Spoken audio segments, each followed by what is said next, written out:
Welcome to this week's edition of Black Authors Matter TV, where we interview the latest movers and shakers in the African American literary community. You'll meet some old friends, discover new ones, and stay abreast of the latest book developments around the country and even the world. So sit back and relax for the next 2 hours with Black Authors Matter TV co-hosts Gwen Richardson and Dr. Rhonda Lawson.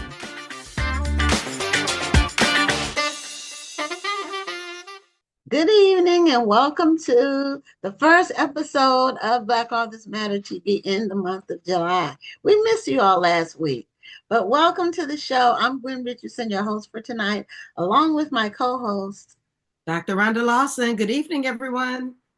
So I hope you all had a good holiday week and you're ready to get back into it as we rapidly escalate towards the 2025 National Black Book Festival, which is coming up. So those of you who are interested in being authors, vendors, or what have you, we're at 90% capacity. So I would suggest you go ahead and sign up if you haven't already. We're looking forward to it.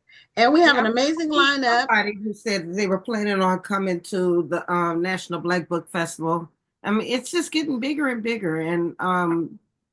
And congratulations, Gwen, on having the stick-to-itiveness. This festival's been around a long time, and you've seen a lot of authors grow as a result of this festival. So I'm honored to be a part of it, and I just want to help you to make it continue to grow and soar and do all the great things you're doing. Well, this will be our 18th anniversary for the festival, Yes. and for the show, our 5th anniversary show is coming up on July 22nd. So we're going to be doing something special for that. 5 years. Can you believe it, Rhonda? We've been doing this for 5 years. I cannot believe it. 5 Some years. people don't stay married 5 years. You're wrong. You're wrong. But we've kept the show going. So anyway, we're going to bring on our first guest. We have a great lineup again tonight, like we do every week. And we're always excited about the guests that we have coming on the show because every author who comes on has a different story to tell. No two people have the same story. So tonight we have Dr. Glenn Loury, and some of you may have heard of him. He's an economist. He actually has a PhD in economics and from MIT. And so, you know, they don't graduate slouches from MIT. You can't even get in if you're a slouch. I think the minimum grade point average at MIT is 4.2. Right. Right. And he was also the first Black tenured professor of economics at Harvard. So, that was an amazing feat. And his latest book is his memoir, I believe, the one that we invited you on to talk about. I don't know if you've done a book since then, but we had a hiccup last year when we wanted to have you on. And so we had to try for this year. And you're on. So welcome to Black Authors Matter TV. Thank you, Gwen. Hello, Rhonda. Hello. Welcome to the show. Thank you for being here tonight. It's good to be with you. Okay, so your memoir is called Late Admissions, Confessions of a Black Conservative. And so, one, did you come up with the title yourself, or was that more editor-publisher, the Late Admissions? It's kind of like a play on words, but so was that your title? Was that your? No, that wasn't initially my title. I had something to do with it, though. Let me see. What was my title? At first, I was going to call the book Changing My Mind. Okay. Then I was going to call it The Enemy Within. It's going to be Changing My Mind because I, over the course of my long life, have gone through various different changes politically from being more or less conservative. I'm in my conservative phase now. Okay. And then I was going to call it The Enemy Within because, you know, I had to deal with a lot of enemies and demons and problems and issues confronting me in my life. And I hope I've come out the other side of it. But the publisher said, no, you can't do that. You can't call it the enemy within because people will think it's like a Defense Department report on domestic terrorism or something like that.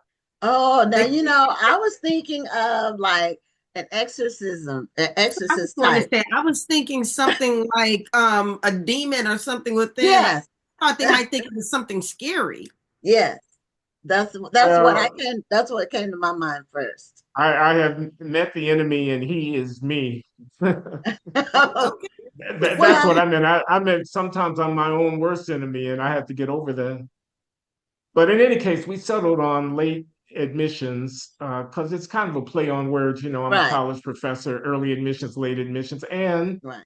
I'm in my 70s. So, you know, it's late in life. And I do have to confess to one or another misstep along the way. That's not the only thing that's going on in the book, but it's one of the things that so I thought that was pretty good. Late admissions. Okay. Now, you in your title, you say Confessions of a Black Conservative. So, and you said you've been through several, I guess, iterations in your political stances or political positions. And most people evolve to a certain extent as they grow or learn or get exposed to different trains of thought and things like that. So, where did you start off? You said you had different iterations. Like when you were in college, how would you have characterized yourself?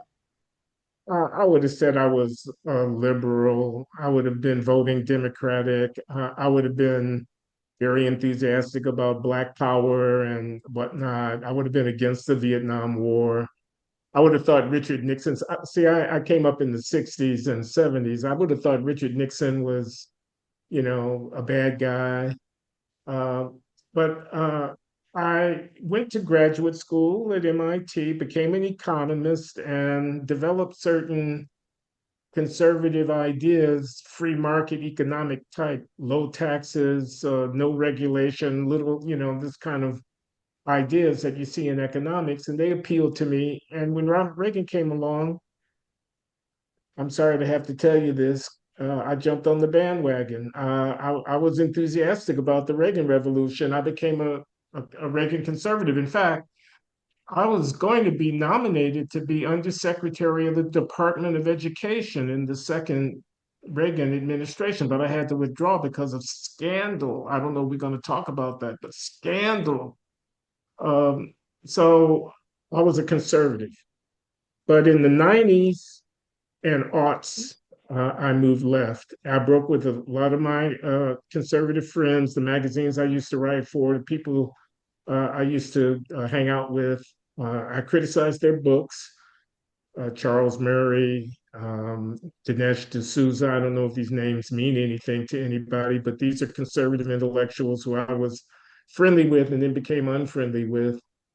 And started, I wrote a book that was published in 2008 called Race, Incarceration, and American Values. And it was all about mass incarceration. And I published another book called The Anatomy of Racial Inequality, where I developed my ideas and I tried to defend anti-racist policies.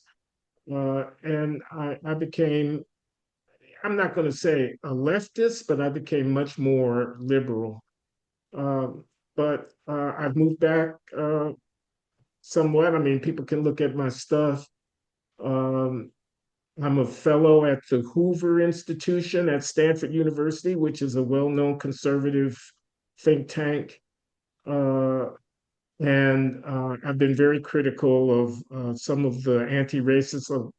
I was not a big fan of Ta-Nehisi Coates, although I must say I like his most recent book, The Message. I don't know if y'all have had him on, but you should if you can get him because he's a very interesting guy. But I was a critic of his book Between the World and Me, which was a huge bestseller. Everybody loved it. I had my issues with it. Um, and I've written against reparations and I've written against affirmative action in recent years. So that's why I think a lot of people call me conservative. But I'm, you know, God's not finished with me yet. I'm still evolving and growing, I hope, and learning, I hope. Well, Now, it's 2000. interesting. Oh, go ahead, Rhonda, because You I say can that. hold my question. Okay, I was just going to say it's interesting that you say that. I'm a registered Democrat, even though I think I lean more toward independent. However, I have had people tell me, and I think it's probably because of the nature of what I do in my day job. Many people think that I'm a conservative. I just don't jump on the bandwagon of everything that Yeah. so-called leftists are jumping on, or so-called liberals are jumping on, and I like to look at the full story. Um, but what I've noticed, and like I said, it could be just the nature of where I work, and we can talk about that another time. But I think that people feel that African American conservatives, you can't be a conservative and still be down for the people, so to speak. Do you often hear that when people find out about your conservative views? Yeah, I have heard it. I've heard it a lot over the years. Down for the people, you and Uncle Tom, you a sellout, you're in it for the money, you telling the white man what he wants to hear. Please, nigga, please, like that. And it used to bother me when I was younger, and that might be one of the reasons why I broke with the conservatives back in the 90s, because I was homesick and I was tired of being the odd man out. But it doesn't bother me so much anymore because, I have reached a certain age and maturity. I have a certain stature and reputation, and I get to have my own ideas, and try to defend them.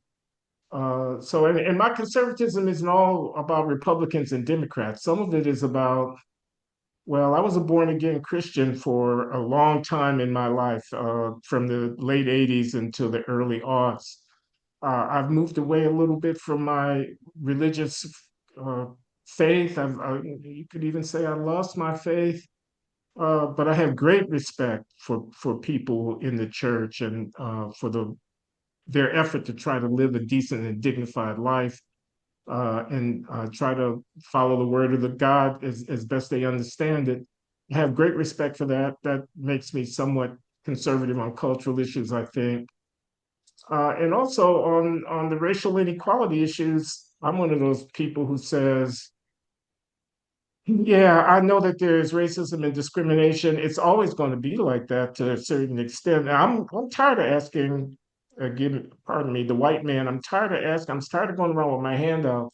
It's time for us. This is much more in keeping with a Malcolm X, a kind of black self-help, maybe even a Booker T. Washington kind of attitude toward life.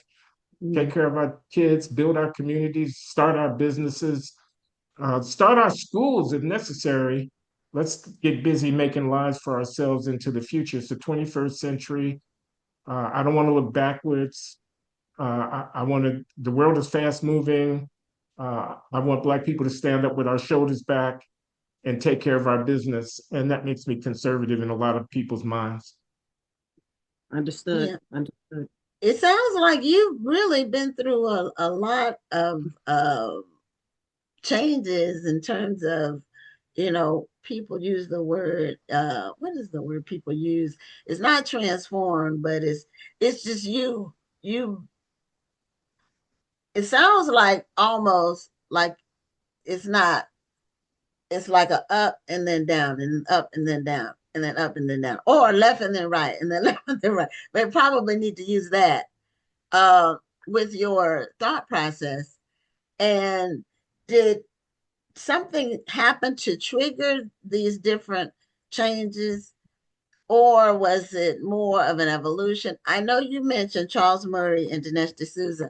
I am familiar with both of their work. I remember when Charles Murray came out with his book, basically saying that Black people were inherently dumber than other people. Basically, he didn't use those words, but that's really what he was saying. And Dinesh D'Souza was very anti-Black for someone who, Black American, to me, his approach was Yeah. always to pile on Black people because he was a brown person. And so it was almost like he had to say, no, those people are different. Yeah. So I remember those books because I didn't read them cover to cover because I really didn't like either person. It's hard for me to read a book by somebody I don't like. And I can respect a person's position, but when I really don't like them, like just for what they I read Tim espouse, Scott's book. it's hard for me to do. What did you say? I read Tim Scott's book. Tim Scott. Well, I didn't The read Tim. senator from South Carolina. Yes. Mhm. I have not read Yeah, that. I haven't read his book. And my position is everybody should have a right to believe whatever they choose to believe based on their own experience. And I don't have to validate somebody's position. And they don't have to validate mine. And I shouldn't have to validate my own. That's just but a lot of people I think, agree with that. I don't yeah. feel, I mean, like I said, I hear it a lot. If I don't jump on the bandwagon, all of a sudden I have to defend my views. And I don't feel that I should have to defend my views. And if I see somebody on my Facebook feed who thinks differently from me, especially if they look like me, but they think differently from me, I'm not going to put them on the defensive to try to make them defend their views. They believe what they believe. I believe what I believe. Okay, I'm okay with that. Okay. Or personal attacks. Right. When Facebook first came out, it was more of a vehicle to where you could really actually exchange ideas without making it personal. But over time, it evolved into just personal attacks. And if you say anything that's different from the zeitgeist or just the normal train of thought, especially among Black people, then you get attacked. So I just stopped saying anything about anything because I'm not going to have to defend myself. You're not going to change my mind, especially not if you're going to attack me or call names. And I'll give you an example, Rhonda. You don't even know about this because the night this person was on the show, you couldn't come on. But one of our recent shows, a couple of months ago, we had an author who was white, and we have a flyer for every week with the 4 people. And her book was about people passing who were from Louisiana. She was from Louisiana. She had done a lot of research on the topic of Black people passing, and she actually had some of it in her family from way back. I thought it was an interesting topic. So she was the first guest of the night. So she was in the first position. And some people started coming at our page for having a white author as a guest. I mean, these were Black people. They were just going like nuts. I was, I blocked them, I deleted them, and I just said the heck with it because you're not going to do that. But that's how it's become such a triggering thing. People just immediately go on attack, and it's difficult to discuss some topics with some people. Absolutely. I know that's true. Well, is that some of what you discuss in your book? Yeah, that's what. I'm sorry, say it again. I'm wondering, some of the things that you discuss in your book, do you discuss similar experiences in your book? Well, my book starts out with me being a kid growing up in Chicago. It talks about my family, my mother, my father, my sister, my cousins, my auntie. I grew up in my auntie's house. She had a big, beautiful house, and my mother was a Rolling Stone. Wherever she laid her hat was her home. So Your mama was a Rolling Stone? Yeah. That's different. I mean, she passed away 15 years ago. She was a wonderful woman, had a nightingale's voice, a voluptuous figure, a warm spirit, a big round face with a beautiful smile, gorgeous eyes. My mother was a wonderful person, but she was not very stable in her life, and she had men coming and going. And, we moved 5 times before I was in the 5th grade, and my auntie took us in. Anyway, I talk about that. Okay. I talk about my education. I talk about becoming a father when I was 18 years old, and again when I was 19, again when I was 21, about a son who was born when I was 21, who I didn't acknowledge until he was a grown man. I talk about my education at MIT, about working in a printing plant in Chicago, because I worked and went to junior college and then got a scholarship to Northwestern University in Evanston, Illinois. But I had a family with 2 kids and a wife, and I had a full-time job while I was going to college. I talk about all of that. Okay. And I have different themes, and one of them is the enemy within. It's like not being able to resist temptation and getting myself into all kinds of complicated situations. It's like being afraid that I was going to fail in my job and cutting corners and taking the easy way out. I want people to read the book, so I don't want to go into too much detail about it. It's like, uh, becoming a cocaine addict when I was in my late 30s and almost destroying myself because of my dependence on that drug. I like to smoke crack, and I was a professor at Harvard, and I was, living on both sides of the line.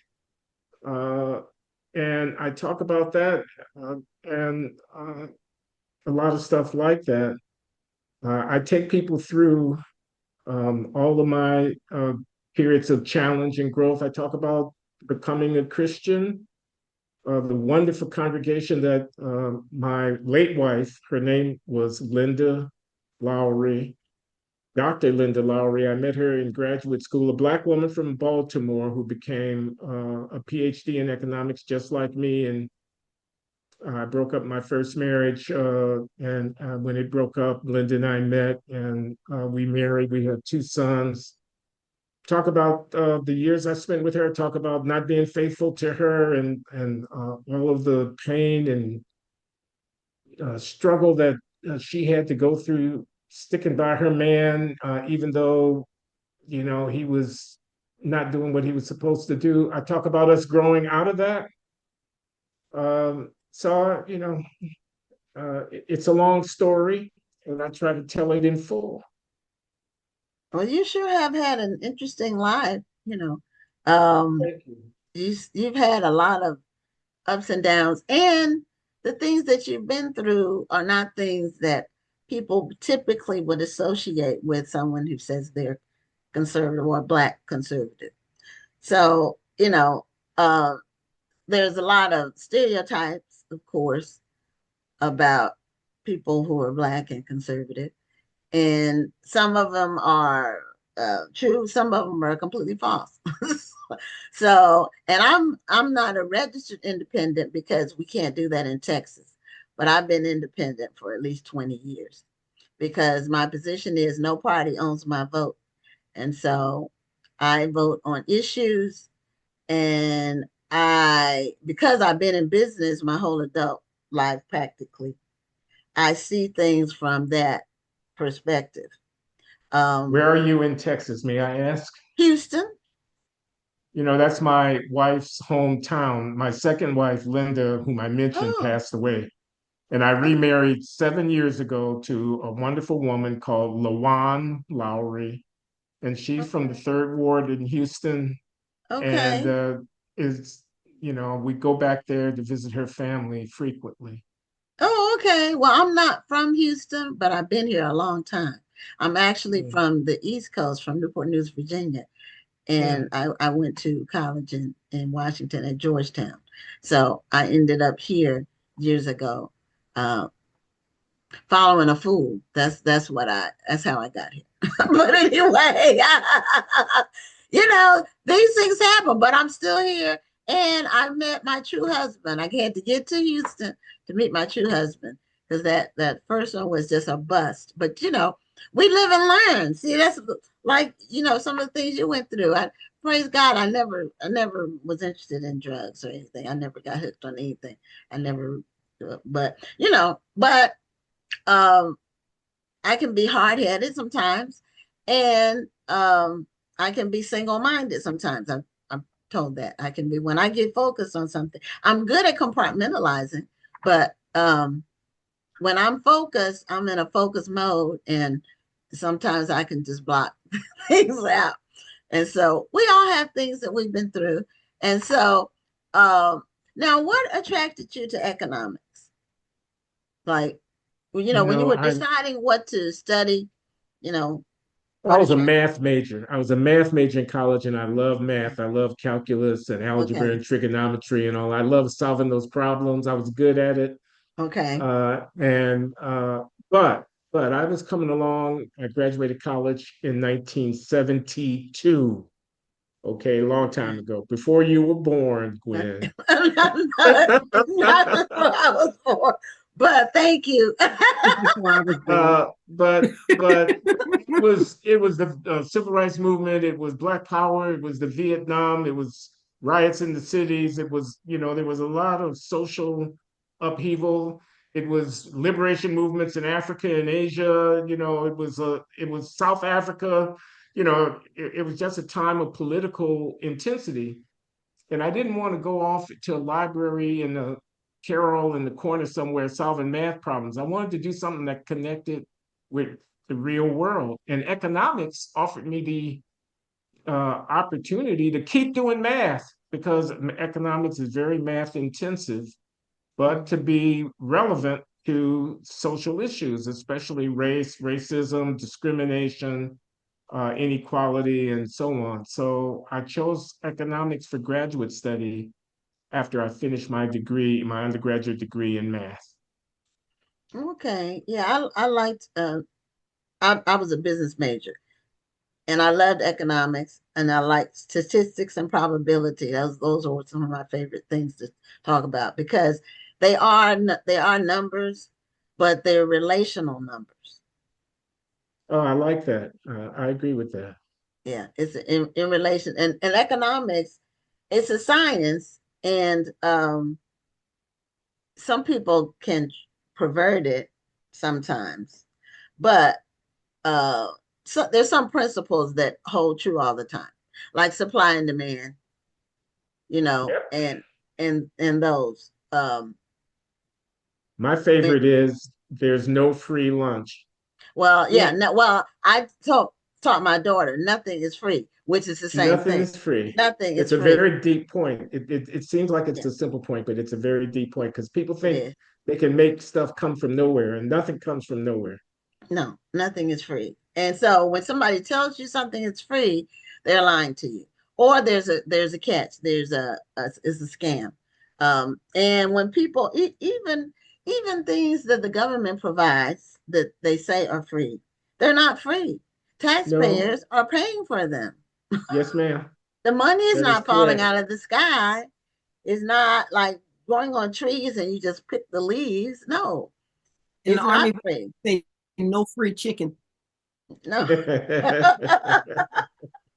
That's There's right, there's no Rose. there's no such thing. And a lot of times when something is considered to be free, it loses value because it is considered to be free. Do you Right. understand what I mean? It's I less do. valuable People because People want things don't they put the feel that right they have price to on work it. for. yeah. Yeah. And we had someone on the show a couple of weeks ago who had written about black capitalism, and um she was a she had a PhD from I think hers are from Yale or Princeton. Um Mm. But we talked a lot about the whole idea of capitalism and whether it's some people say that it's an oxymoron. Black people being capitalist is an oxymoron, um, but it isn't. But um, we are kind of dissuaded from pursuing that approach. Well, that's too bad because that's the way of the world. Yeah, it is too bad. And as long as we are dissuaded, we'll, in my opinion, we'll just keep spinning our wheels. Because you can't keep saying someone owes you something, even if they do owe you something, but you have to have a way to get them to give it to you or provide it for you. You have to even get them to admit that they owe it to you. That's and they may or may not do that. Then you're waiting around, waiting for somebody to admit something when you could have done 5 or 10 different things while you were waiting for somebody to admit that they owe you something. If you understand what I'm saying, I just I don't get it. But that's kind of where we are. It's like we're almost in a at a standstill in many ways. Unfortunately, Glenn, we're coming to the end, but did you ever show us your book? No, but if you hold on, I will. Hold on. Okay, yeah, you didn't. Now we don't. Our next guest hasn't logged on yet, though. Oh, okay, so we have a little That's more time. Good. yeah, that's where I had. Now I may even have to call him or text him, and because he generally has a problem with time zones. Whenever he comes on, he always has a problem with time zones. Here's Anyway, my book. okay, it's a nice picture of you on the front. That's me. That is a Okay. nice book. Mhm. It's published by W.W. Norton and Company, Norton and Yeah. Company, and you can get Okay. it in Amazon or any place else. Okay. And it's out in paperback now as well. And there's an audio book, I which I was just about to recorded. ask about audiobooks because I'm an audiobook girly. So There's an audio book. Okay. And you, good your because voice I is listen on to it. the books while It's I my walk. voice. I spent Okay. 3 whole days in a booth reading my book into a microphone. Oh. How So did that feel reading your own work? weird. It felt good though. I was very proud. I said, "Oh man, he put that very well, didn't he?" Oh, Now, oh, see, I've seen people who will they narrate their own book, but then they start to venture off from the actual written text, and they start they'll say, "Okay, I'm going to stop reading the book for a minute. Let me tell you what I really think," and then they'll go back to reading the book.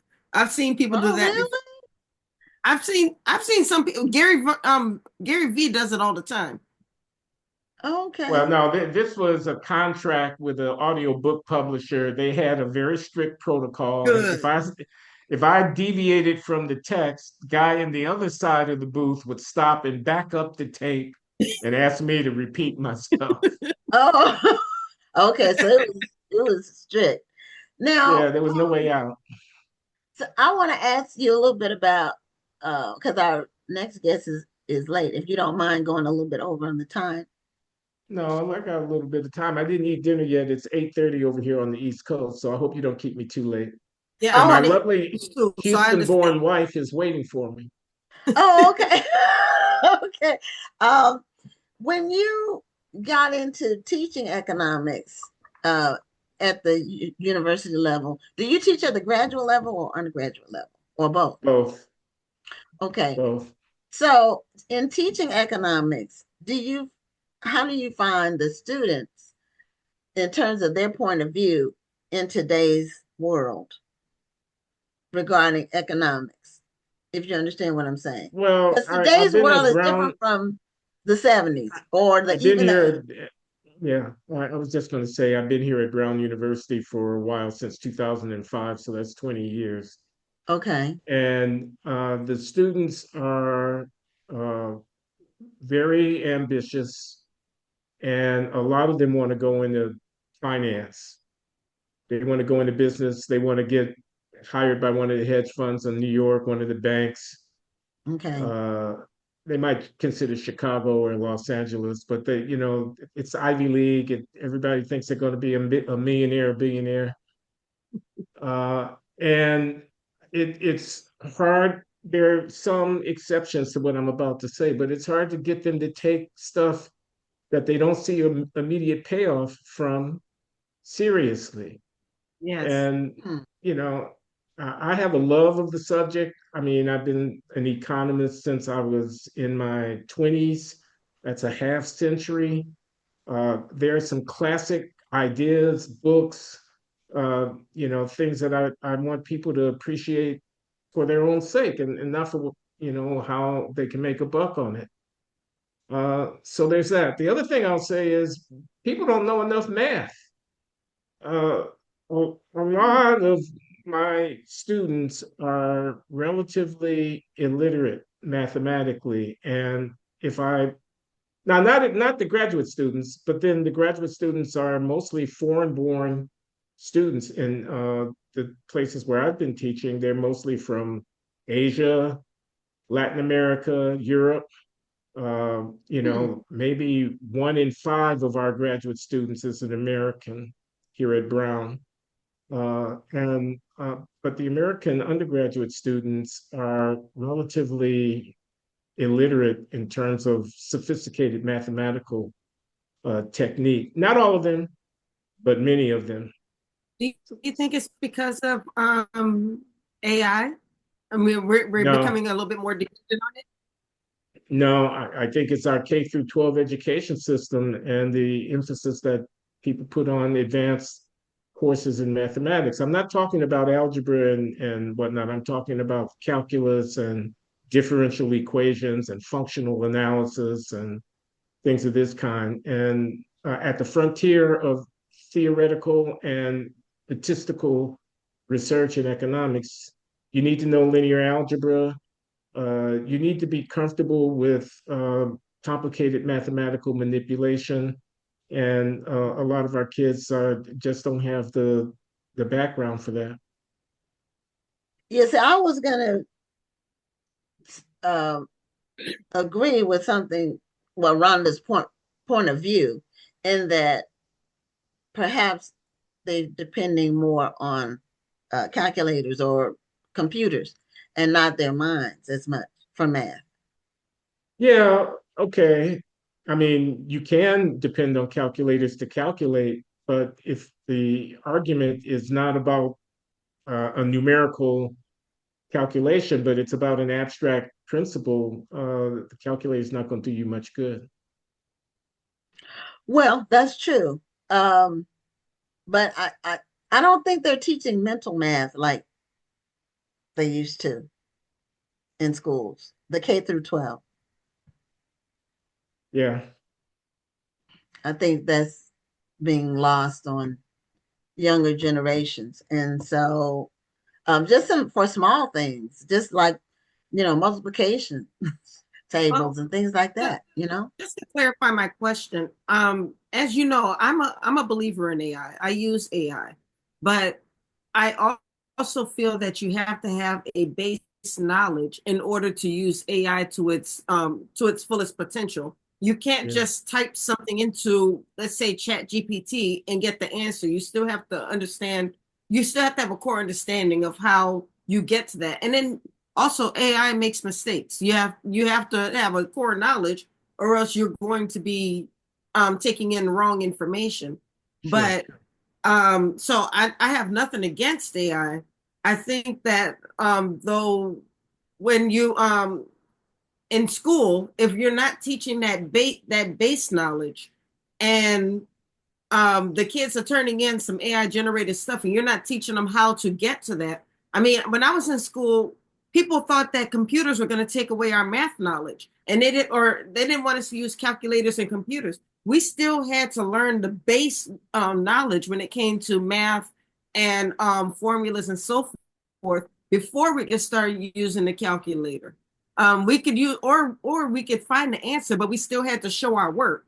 So that was the way they taught us the base knowledge. And so I just wonder if that's still happening in school. Yeah, uh, I guess so. It's been a long time since I've had anything to do with K through 12, though. Yeah, well, it's the reports about American students and our position in the world when compared to other students in other countries tells that Pretty story. depressing. Pretty It is depressing. very depressing. And Listen, it's y'all, you gotta let me go now. You we promised me a we half an will. hour. We will. So we Okay. appreciate you being on the show, and congratulations on your memoir. Thanks for letting us know it's in paperback now and audiobook. And we really appreciate you taking the time to come on. Thank you. I'm very happy to make your acquaintance at Black Authors Matter TV. Okay. Okay. All right. Well, have a great night, Dr. Larry. Goodbye, Gwen. Goodbye, Rhonda. Goodbye. And tell your wife, hey, from Houston. I'm definitely going to tell her that. That's the first thing I'm going to tell her. Okay. All right. Have a great night. Bye-bye. Bye-bye. Okay, that was an interesting conversation with Dr. Loury, and we're supposed to have. I'm going to text him. I didn't get a chance to do it. Uh, Omar and Tyree was supposed to be on, and I know I'm pretty sure he's in Houston. Where he is right now. Yeah, he was on his book tour. But sometimes he gets mixed up on the time zone when he travels, because that happened before. So I'm going to text him, and if he doesn't sign, Omar, you know you're supposed to be on TV on Black Authors Matter TV right now, right? oh, you called him. You called him. I'm texting him while you call him. Yeah, go ahead and log in. We're waiting on you. Alrighty, bye. Okay, I had his number, but I didn't know you were gonna call him. I was gonna try to text him. I didn't know he would pick up. But anyway, He thought it was tomorrow for some reason. He thought it was. He always gets mixed up. Uh, while we're waiting on him to log on, because I don't know how long it's going to take him to find the email. I had some books that I recently got in from guests that have been on the show. So I'm going to show some of the books while we're waiting. I got in Is It a Crime by Roy Glenn. He was on the show, and I've never read any of his work, and I asked him which one to start with, and he said start at the beginning. So I got that. I got The Filling Station, and I haven't read any of these books yet. So The Filling Station by Vanessa Miller. She's been lighting things up with that. Brandon Massey's new book. He was on the show, but it wasn't out yet. Okay, Omar is calling me, and I'm not sure why. Probably look at the link. Hello, Omar. All right, so while Gwen is doing that, we're live, but you need to not call me. You need to sign into the Zoom. There we go. I sent you an email. I've sent you 3 or 4 emails. This is what I'm listening to right now. Kiki Swenson's Amber Alert. It's in the email. Swenson is going to be one of our featured authors at the National Black Book Festival. Okay, it's at the bottom of the email. I'm looking forward to meeting her. All right. Bye-bye. Okay, he was calling me and said, okay. All right, we don't have that much time left, but we'll do what we can in the time we have allotted. We're going to say hi. Yeah, so I was just telling the people you Kiki Swinson. Yeah, and this is what I'm listening to now. Okay, and Kiki is going to be, she's a featured author at this year's National Black Book Festival. Absolutely. So we just confirmed her last week. So I believe this is Omar, and I hope it's Omar. I hope it is. Okay, Omar. Let's unmute so we can hear you. Unmute.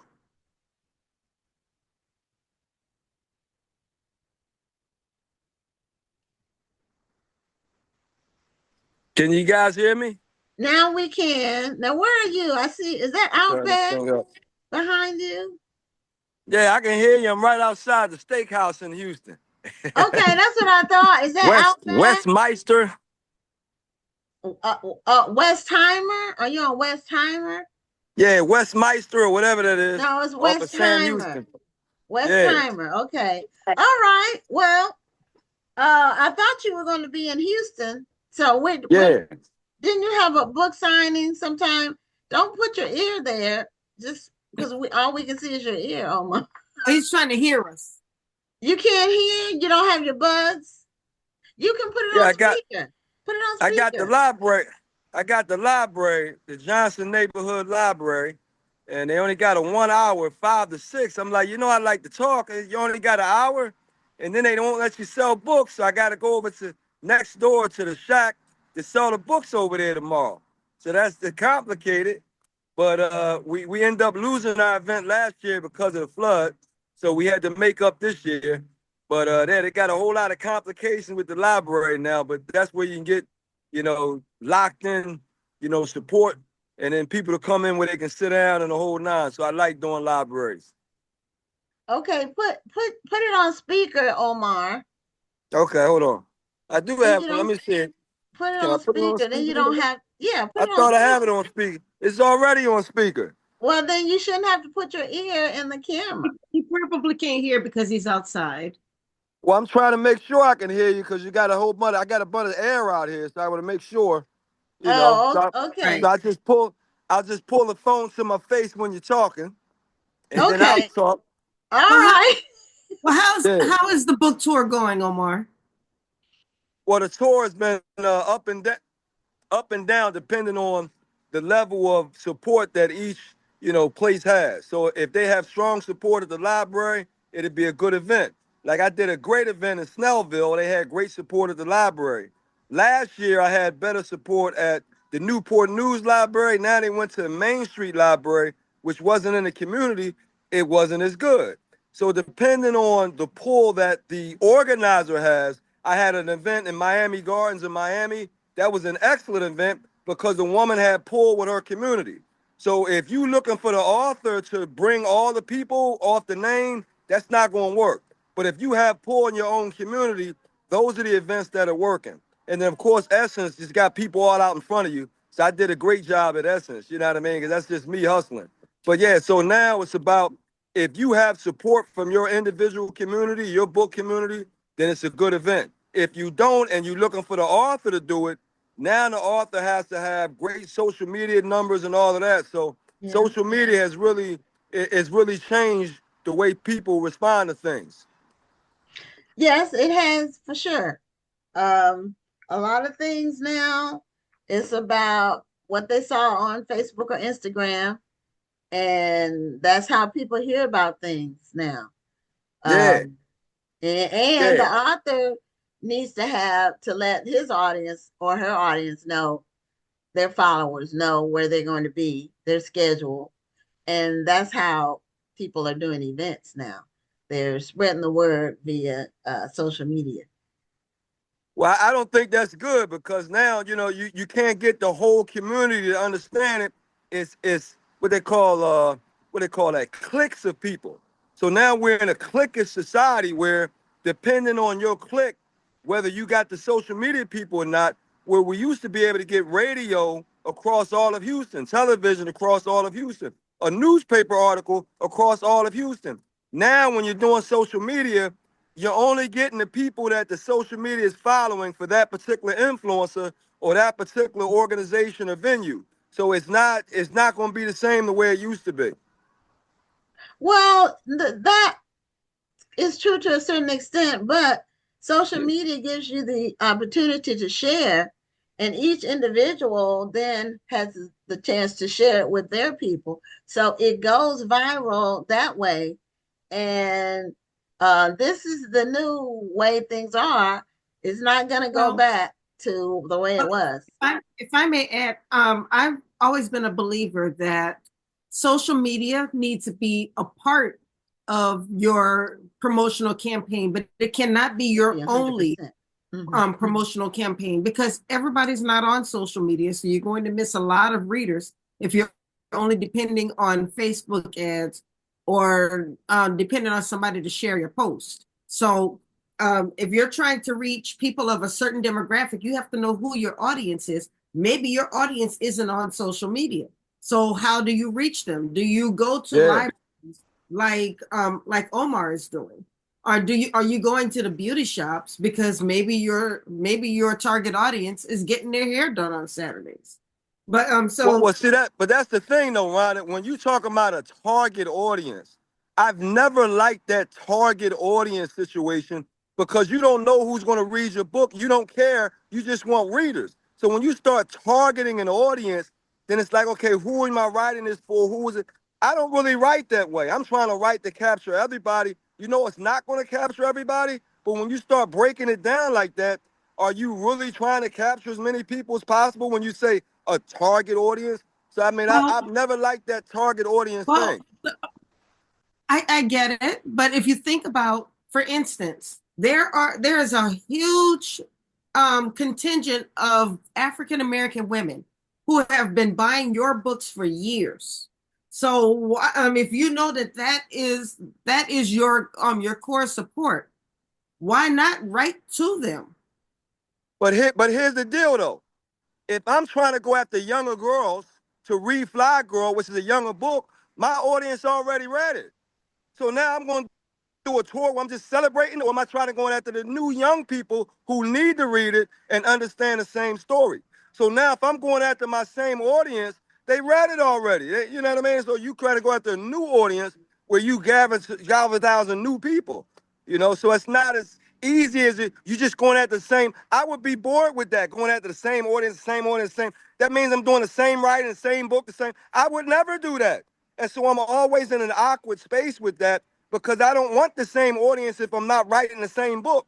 I'm trying to do a different audience with a different book. I don't write the same Well, book every Omar, year for the same audience. Omar, I think you and I should have a debate about this at another time, but I don't want to take all your time right now because we have 9 minutes left in your interview. But I would love for you and I to talk more about this because I think this is an interesting subject. Yeah. Okay. Well, tell us about the books you're promoting.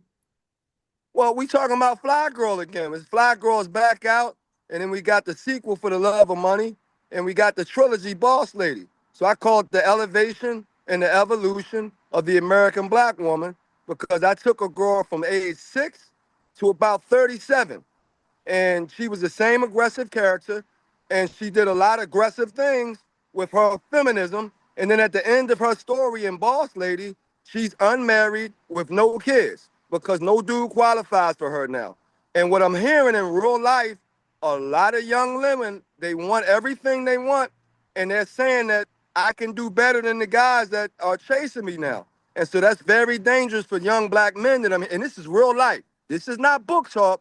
This is real life that these young women are saying, well, I can do better. And when I'm hearing this, I'm like, okay, so now no guy qualifies for you. And you end up with a lot of women that have very high expectations. And it's like, hey, man, you got to bring that down a little if you're going to deal with a man, or maybe you can have more money than a man has. And women just haven't been raised that way to have more money than a guy and think that's okay. They always want guys to have more money. They want to marry up. Guys, we've been trained to marry down. We've been trained to take care of everybody. And so that's a part of our upbringing. You take care of your family. You take care of your wife. You take care of your children. Women haven't been raised to do that. So when you make more than a man makes, that becomes an issue now. And so I'm talking about that the whole tour because I did that with the 3 Fly Girl books where she was a very aggressive woman and she's still aggressive as an older woman.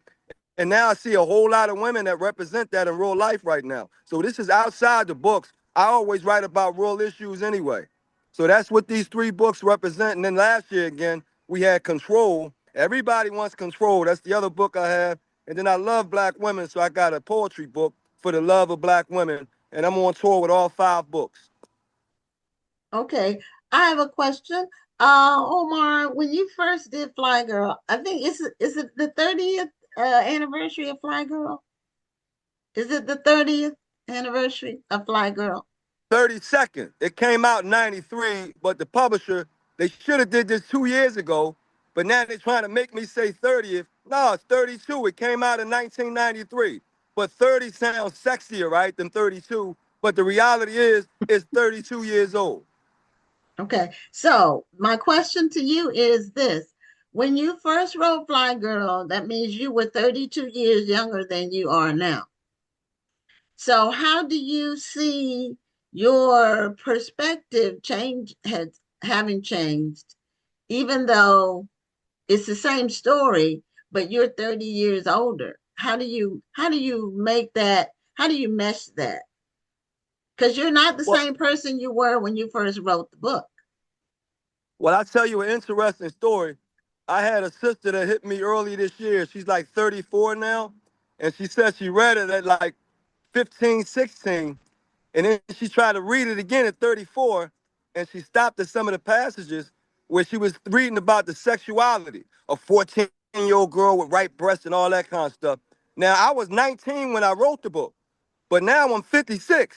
So what happens now, you got people that read it. Why was Omar thinking about, but that was 19 when I was 19 years old. I'm thinking about 15, 16, because I just came out of that.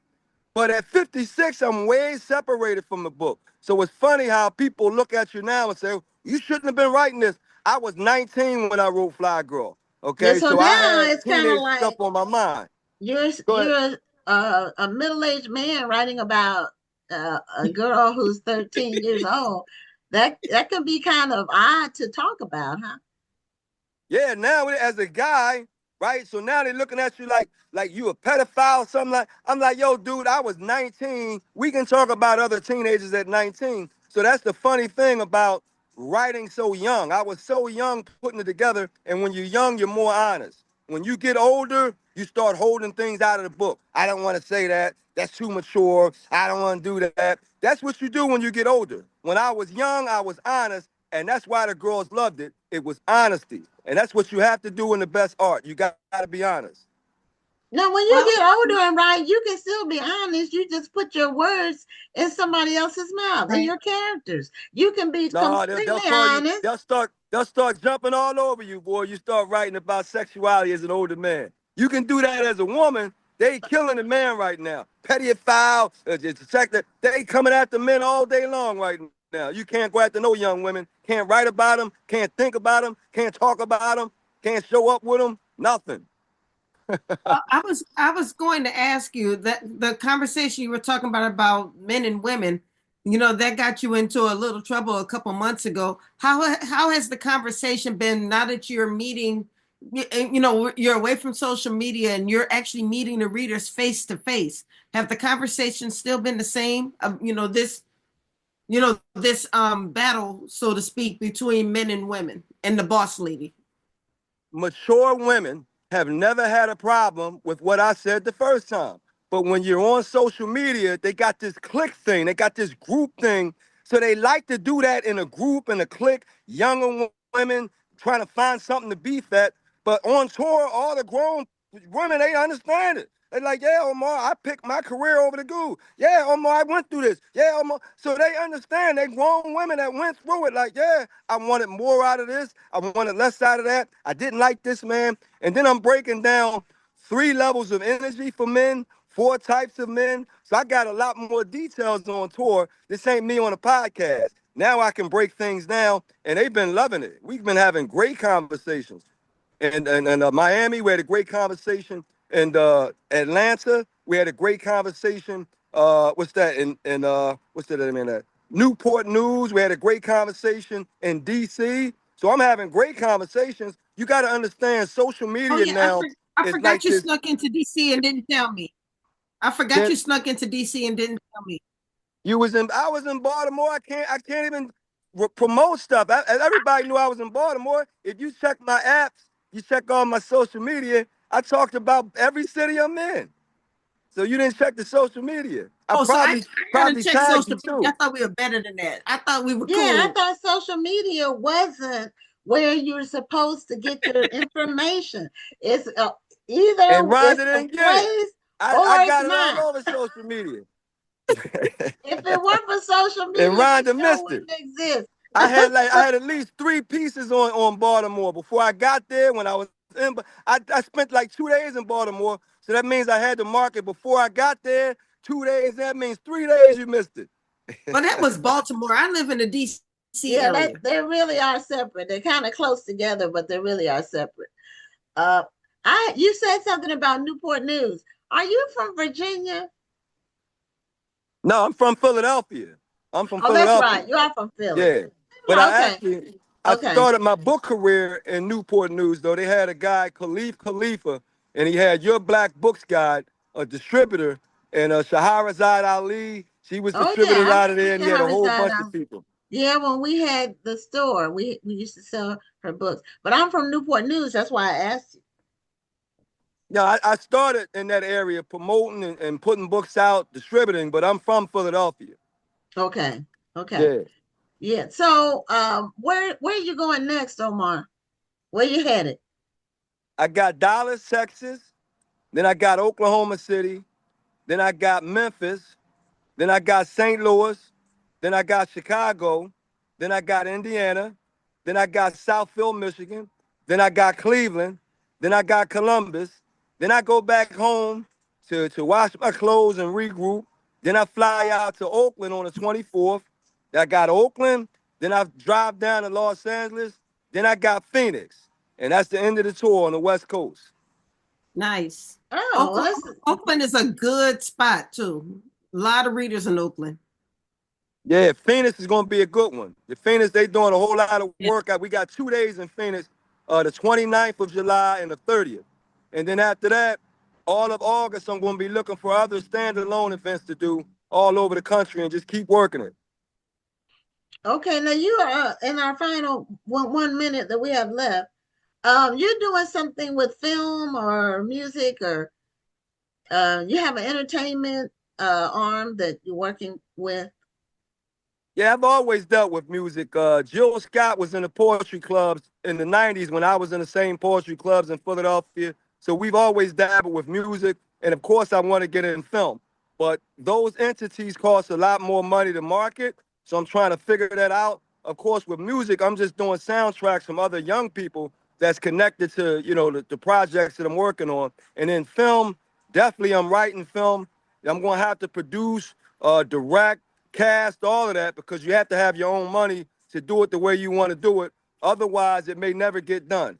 And so I'm working on getting movie finance so I can do my own projects, because I got a whole lot of projects to do. And if you don't have the money to do it yourself, they may never do it, because they always got excuses as to why they don't want to do it, why they're not doing it now, other projects, how much it costs. So you always have to try and get your own capital to get it started. And I'm working on that right now.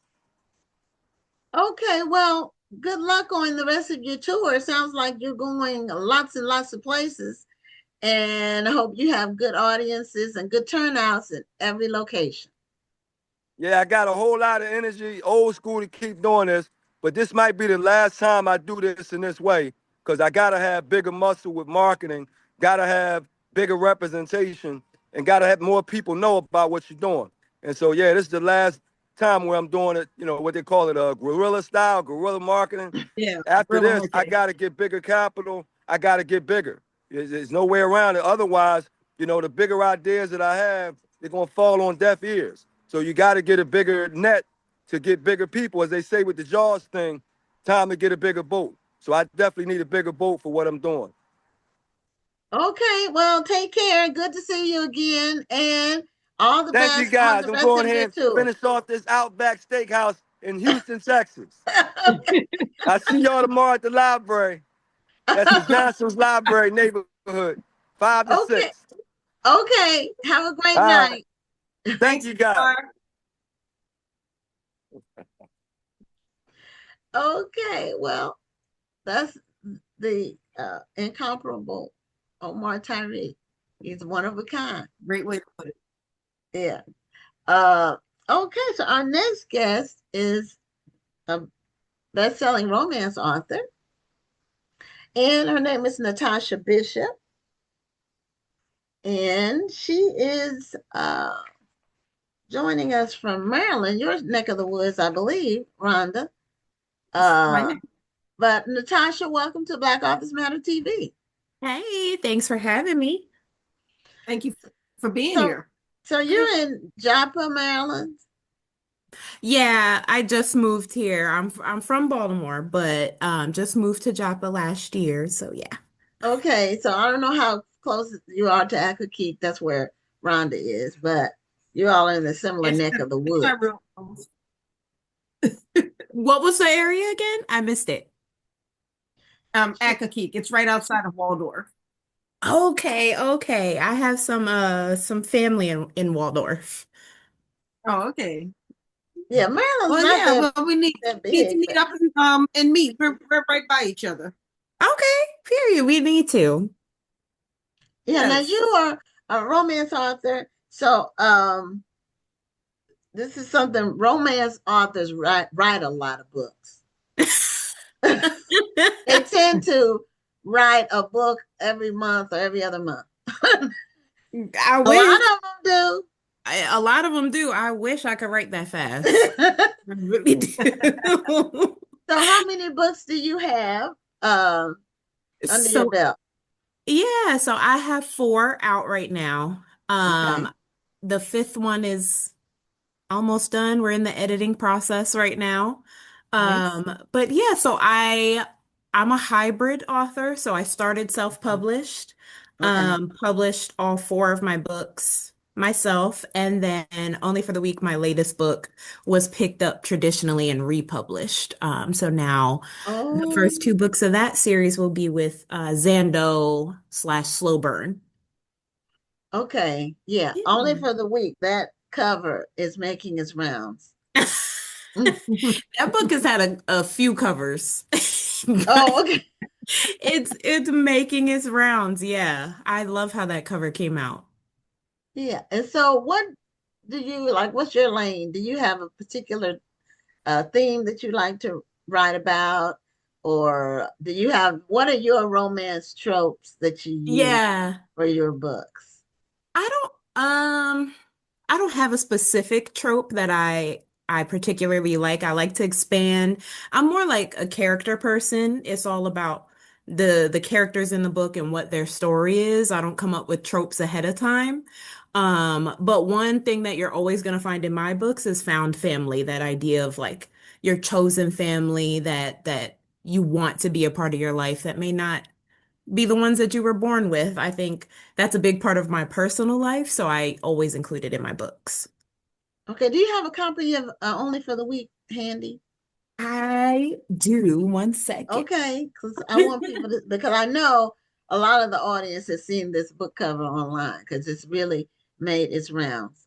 And put it Um, closer to, yeah, put it closer to you like that. yeah, there Mm. we go. There's my Yeah. cover. Now, where's the setting for this book, for this story? So it's set in Tulum, Mexico. And it's so all of the characters are from Baltimore. My first series was set in Texas. I don't know why. I don't know why. They just told me that's where they live. Very confused. Okay, But where in in Texas? Because that's where I Austin, am. Texas. Austin. Okay, Austin's different from where I am, but it's all Yeah, and Texas. I had never been when I started writing this Oh, this you had series. never been to Texas and you're writing about Texas? That's interesting. Yeah, Okay, that is interesting. it was a So lot of research required, but I was just about to ask, how did you embrace writing or setting a story in a city yeah. where you've never been? So what type of research did you do? And then how were you able to make it sound like the people actually live there, not like you just hmm looked at a bunch of, because I'm from New Orleans. And I can hmm tell when people who are not from New Orleans try to set their stories in New Orleans Yeah. because they'll make Yeah. it seem like all we do is go to Cafe Du Monde for breakfast. Ain't nobody doing that. And we spend all our time in the French Quarter. We ain't doing that. So Mm-mm. how do you balance your story to make it feel like authentic and not just Yeah. you find a bunch of tourist stuff and you wanted to throw it in the book? Yeah, exactly. And that was important for me. I like the research part of things. I oftentimes will write about things that I don't know about. So I like the research part. So I was researching specifically areas in Austin. I like to do a combination of things that already exist, but also adding fictional things to it. One of my characters owns a bar that doesn't really exist in Austin, so I had to kind of plant it in the city. On streets that really exist and trying to make that balance. And I was researching like what are the weather habits around the time of year where the book is set and different types of events that really happen there that I could have the characters go to. Things like that. The character in my first book, Lincoln, he's a firefighter, and I did a lot of research specifically on the real Austin Fire Department Yes. and how they do their training and different programs that they have and incorporated that in the book. So all the research for this area that I had never been to. Um, and with this book, in this series, they're from Baltimore, and so the rest of the books will take place there. But in this one, they're at a destination wedding in Tulum, which I've also never been to. Okay. Have you been to Mexico at least? I've been to Mexico, just Okay. not Tulum. Okay. That's on the list, though. I really do want to go. Okay. So a lot of research went into that too. Activities that you could do, the distance, even the distance from the airport, the closest airport to where they could be, what resort they could be in. Um, I included some real things. There's a Black-owned business called Highly Catered that I do utilize in the book, just to kind of add that realism to it. But they are at the main character Janelle's sister's destination wedding, but her sister's marrying her ex-boyfriend, so there's a lot of drama to be found. Okay. Her sister is marrying the other sister's Mm. ex-boyfriend. Mm-hmm. Oh, okay. Wow. Mm-hmm. Okay. Yeah, Yeah. that sounds like drama. Yeah, it does. Mm-hmm. It It sets does. the stage for some drama, yeah, definitely. Yeah. And the man that she ends up with is the best man, aka her ex's best friend. Mm. Okay. Yeah. Now, what made you decide, you know what? I'm gonna write a romance novel. Um, so I've been writing for as long as I can remember, just random things. I used to write poems, short stories. I used to try my hand at script writing, things like that. But it was never something I pursued as a career. I was always like, I got people to take care of. I can't take a risk on an artistic career. So I went the business route, went to college for business, got a job in corporate America. And then COVID happened, and I had so much free time that I really wanted to pursue this hobby that's always been there. And for me, I think romance just made the most sense. For me, the biggest genres that I read are romance and also thrillers. So it was going to be one or the other. And romance just felt like I wanted to represent. I think you can represent so many different things within the romance genre. And I just wanted to tell the stories of Black love. And nothing wrong with celebrating Black love. I mean, especially in a day and age right now where um, there there's so much trending on the Mm-hmm. negativity of relationships. Um, Mm-hmm. right now it's um, kind of what we were talking about with Omar Tyree a little while ago, where women feel like because they make more money than the man and the man is not worthy. And then you see all of these, we were laughing about this the other day where it's a thing on social media now where women don't want to go on a date with the man and then the man pays with a Cash App card. That's giving broke. Well, So the man pays should be, exactly, the if man he paid, if you ate. he's paying, it's not really in your lane to even care as long as it's legit. Like Exactly. now, But if he was paying with the stolen that's the cash, stuff that's that's trending right now. And then the list of everything that the man cannot be. There's a long list. And now then the men came back with a long list of everything that the woman can't be. She Oh can't have my more God. than more than one baby daddy. She can't do this. She can't do that. You know. So Mm, now there's this battle going on. So I say all of that to say it's nice when we just celebrate Black love, yeah. when you can let your guards down just long enough to say I love you and I care about you and Mm-hmm. I'm going to pursue you. Right. And even through the hard times, I think a lot of people look down on Black romance, the, trauma of it all, which you're gonna find that in any romance. I don't care what it is because you're writing about human beings. So everybody comes from some sort of emotional trauma, some sort of pain point. It's about finding yourself within that and then finding that vulnerability or that capability to be vulnerable with someone else, and growing together. So it doesn't have to be an easy story, but it's a real story. Yes, absolutely. Yeah. yeah, and we hear that from a lot of the romance authors that we have on that they just want to write about Black love. And I just want to co-sign what Rhonda said. What I see are women who have a long list of the things that the guy has to have. Like it's a Right. long list. And I tell them, look, you need to put 3 things that are a no-go, a non-starter. The 3 things either he has to have, preferably that he has to have, or 3 things that he can't have. Now, Right. let me just caveat with this too, though. Okay. Let me caveat with this. Okay. Even though I do think it's silly to have these long lists of why somebody doesn't qualify for you, there are a couple of things. Number one, I tell men all the time, if this woman wants all of this, that might mean that you just don't qualify for her. Go for somebody else. You are not in her target audience. You can't get mad because you're not in her target audience. Right. That's the first part. The second part is if you do want somebody, if you do want this person and you know you're not in her target audience, you cannot bully her into lowering her standards. Why not just step up so you can be in her target audience? Exactly. Yeah. I mean, it's a little bit of a balance. Yeah, your standards can't be so high that nobody can ever reach them. But at the same time, if you know that this is the woman that you want and this is what she wants, then step up and do what you need to do to be a part of that. Don't just sit in your squander and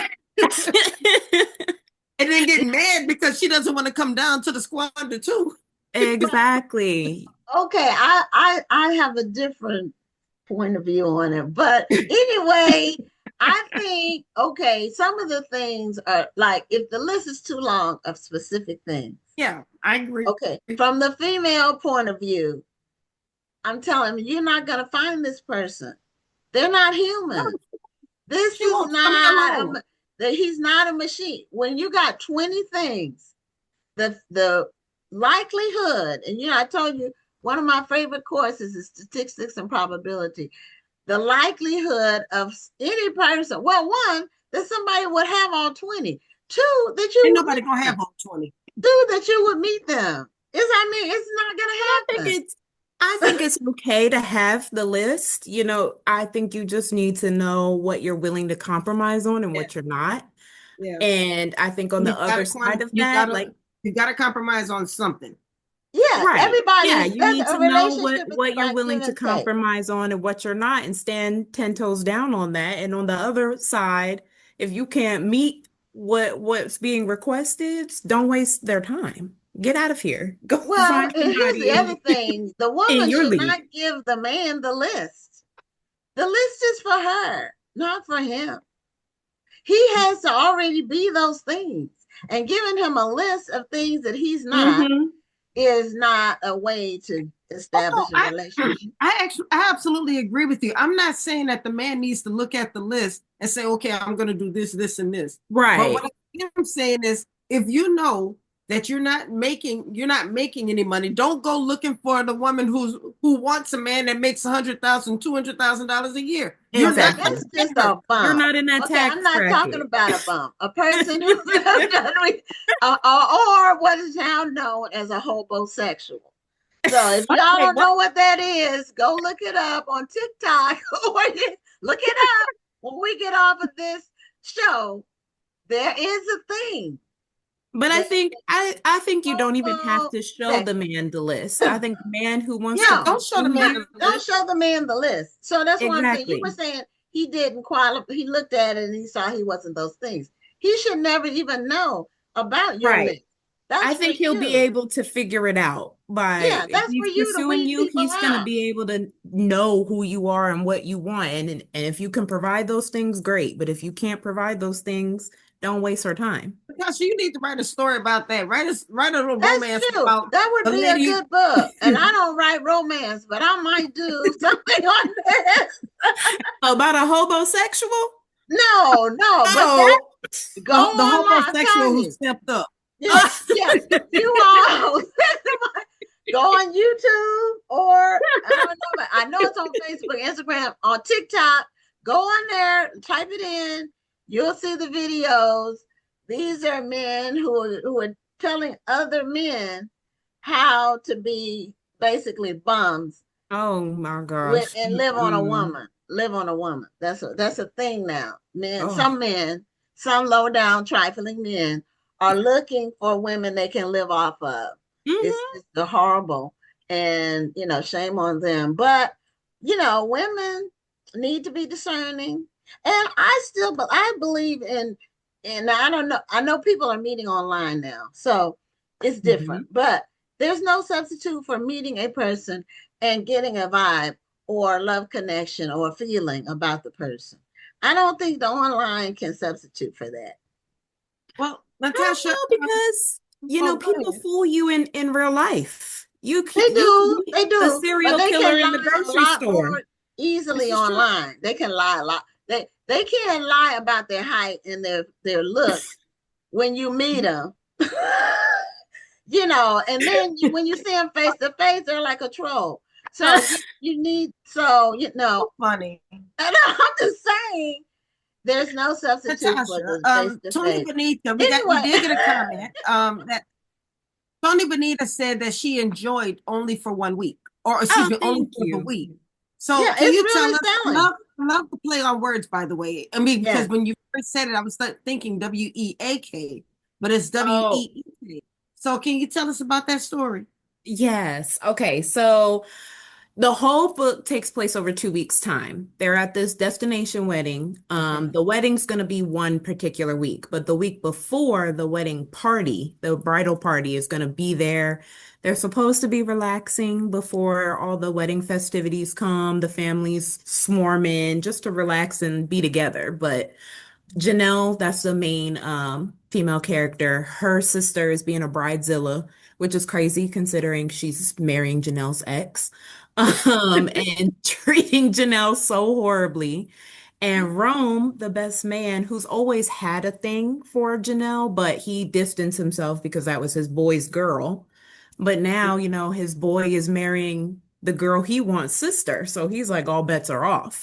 So he Okay. sees that Janelle's sister is stressing her out, and he's like, let's make an arrangement. I can be your stress reliever for the time that we're here, and that's it. No strings past then, even though he knows he wants strings past then. He's just taking what he can get. And she's like, I can't agree to the whole time because we could get caught once more people are here and I don't want drama. So they agree to only for the week that the bridal party is there alone to sneak around and have their little rendezvous. But that Interesting. turns into longer than that.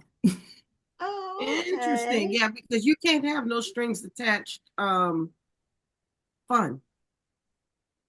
I'll just say fun. And my daughter Yeah. recently got married, so she got married June 14th. So Oh, there, yeah, so there's a newlyweds phase still.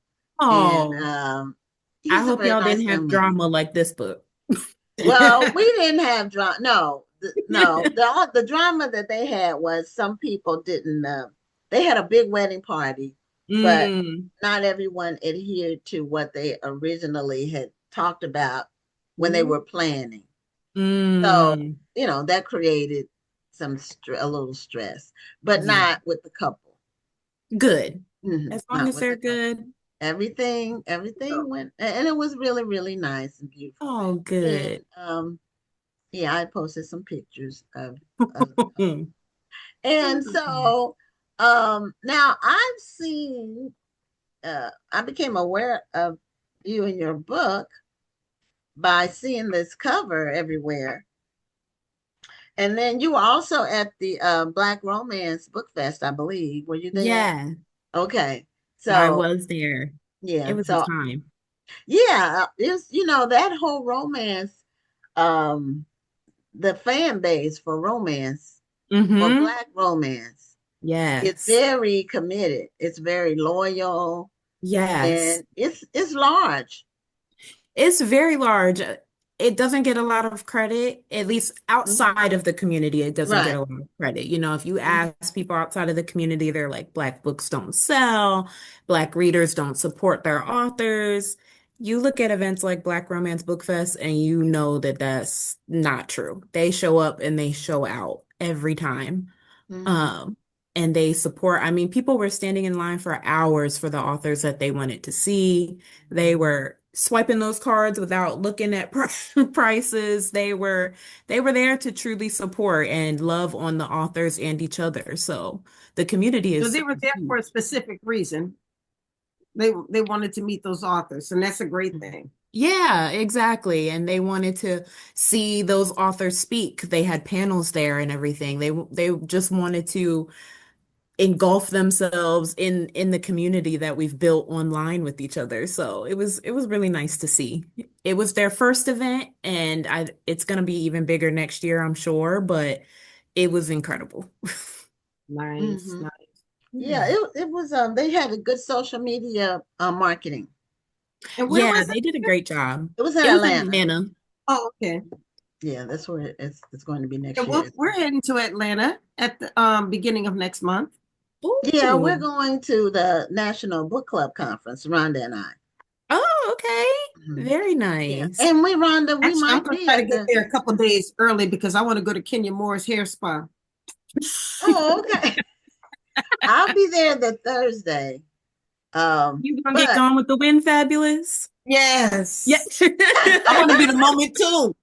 There you go. I know that's right. yeah, but we may be there next year, Rhonda, at the Romance Book Well, Fest. I guess I better hurry up and put my little romance book together then. Well, no, I meant for the show. I mean, like we did Oh, like we're okay. doing But it. I Yeah. still want to have a little romance book. I don't write Well, romance. I don't know if I can write romance because No. I don't know if I can. No, No, I I'm trying my hand because here's my thing. I okay. am not a huge fan of romance only because I'm not a huge fan of the the formula for Mm, romance novels. Where okay. boy meets girl, girl Hmm. hates boy, boy hates girl, but they're drawn together. They Hmm. fall in love. Some Yes. drama happens that Yes. pulls them apart, and then they get back together at the end of the story. Ditto. Well, that's a specific trope. That, Yes, it's a very specific trope. yeah. You don't have to follow that formula.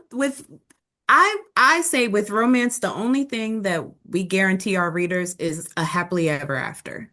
That they get Yes, together at the end. How I want a they Yeah. happily ever after. I do. Yeah. I love a happily However ever. they get there, that's their journey. That's character specific, story specific. We don't promise you anything there. We just Okay. promise we're going to The get you there. ending is Just what trust the what you pronounce. process. Okay. Exactly. So Okay. they don't have to hate each other. Okay. Now, in the 3 minutes we have left, I do. You said you went from a hybrid to getting with a traditional publisher. So, how was that like? What was that process like, and how did you go about doing that? Yeah, so I went to an event, a book signing at the Barnes and Noble in Annapolis, Maryland. Which is where I met Taj McCoy, who is also a romance author, but she's also a literary agent. So I met her there and we connected, and she became my agent from there. And she Oh, is okay. amazing. So, really working with her, I was able to meet with different publishers, and I ended up working with Zando at the end to republish Only for the Week, and then the next book in the series as well will be through them. Um, it's been an adjustment going from indie self-publishing to traditional publishing. They're very different in how they process things. And so that was a learning curve for me. I'm like, oh, when you give a deadline, you mean that. Like when I give myself a deadline, I'm like, It's but we can change flexible. it. That's the Like, main thing I tell people. Everybody says they want to be traditionally published, but if you are not ready for those deadlines, if hmm you are not ready to wait your turn, because they may say your book's not going to come out for another year, and you're like, no, I want my book out or, next month. or No, longer. yeah, Yeah, yeah, Sometimes it's the more than a timelines year. definitely too, because I'm used to if I'm writing a book, like once I'm done writing it and editing it, it's going to be published like within the next month or so. Right. So having to wait, I'm like, in my mind, I could rewrite the story all over again by the time y'all publish it. Yeah, you could say, well, you know what, maybe I'll add this scene or Yeah, whatever, but it's too late. You can't do that. So it's too mhm, late. Yeah, so Right. it's those things, like the mechanics of it have definitely been an adjustment, but I've been able to like to keep my voice, so the okay. story is still very much my style, my story, so nothing's changed there. It's just the behind the scenes. Okay, well, show us your cover one more time for your latest book, which is all over the place online. You all may have seen the cover only for Ooh, the week, and it's by Natasha Bishop. And thank you thank you so for being a much. guest on the show. Of course. Thank y'all for having me and All enjoy right, thank you Atlanta for next being month. here. And let's stay in touch. Yes, for real. Let's get in touch. Yeah. I love meeting people in my area. Since putting out Only for the Week, I've met so many Baltimore readers, Baltimore authors, so definitely we Great. will keep in touch. Righty. Okay, have a great night. Thank you. Night. All right, Bye. bye-bye. Okay, we're bringing on our final guest for the night, and somebody said I like the original. I don't know what that means exactly. Oh, I like the original cover. Okay, I didn't see the original cover. So let's see. Um, our final guest is two of them. They're a writing duo, and they've both been on the show before together, and they've been on the show separately. So Pamela Samuels Young and Dwayne Alexander Smith are back with the next installment in their series, and the latest book is called Sounds Like Trouble. So, Pamela and Dwayne, welcome back to Black Authors Matter TV. Thank you, thank you. Thank you for having us always. Hello. Thank Hello. you Hello, for being and here. Dwayne, we see you in your car. Yes, I'm So, in my car. oh, and you're wearing your T-shirt though, your Black Authors Matter T-shirt. Yes. It's one of my So favorite that, t-shirts. I get a lot of reactions from this t-shirt. oh, okay, well that's good. Make sure you give them a card and tell them where they can order. Always be promoting. That's or always be selling. That's another one that people say. So you all both were writing individually. Pamela, you were writing legal mysteries. And Dwayne, I'm not sure how I would characterize your books, but I read two of them. I read 40 Acres, of course. Um, was that your first book or your breakthrough book or both? That was my first book. Oh, okay. Okay. Yeah, Mhm. that one, it created a lot of conversation. It was a different kind of story. And did you get option? Did I read that somebody optioned it, but they didn't do anything with the option? Did I Yeah, read it's that? been bouncing around for a long time. But right now it's in a good place. It's they have a lot of great producers. They have Jay-Z and the Obamas and Antoine Fuqua is going to direct it. So it's coming together nicely. Awesome. Oh, okay, great, great. What is it? Would it be Netflix or a streaming, or would it be They don't it was at Netflix for a while, but now they don't have a home for it yet. So okay? that's the next step. They have this great package and now they're just trying to find the right place for it. Okay. And Pamela, besides you all writing together, what have you been up to? Just trying to get my next book out by that I'm writing solo, and also trying to get the third book in our series kind of roughed out. And the book that I'm working on solo, because I like to deal with issues and social issues. I'm really one of the main characters suffers from bipolar disorder. And I want to sort of show how the legal system and the criminal justice system fails families when it comes to mental illness. I just have Yeah. so many friends who've gone through it with bipolar adult children, and it's so tragic what they have to go through. And then if the kid does something and hurts somebody, then it's on them. But they've been trying all along to get help with no help. I really feel bad when I see there are a lot of parents who are very brave about telling their stories, Mhm. and you see them getting hurt because they're trying to protect their child who's going through these disorders. Yeah. And sometimes these disorders can result in attacks. And the parent is trying to love the child and protect themselves at the same time, but they're also trying to protect their child. They don't want, because somebody who thinks they're helping is going to call the police or something like that. It's hard. And then you're like, you call the police on the child. It's tough. It's a tough situation. And hi, we didn't say hi to you. Hi, Dr. Rhonda. I said hi to y'all. Y'all just didn't respond. I didn't hear it. So I'm saying it now. Yeah, I'm hearing about parents who have mental disorders and how it affects their kids.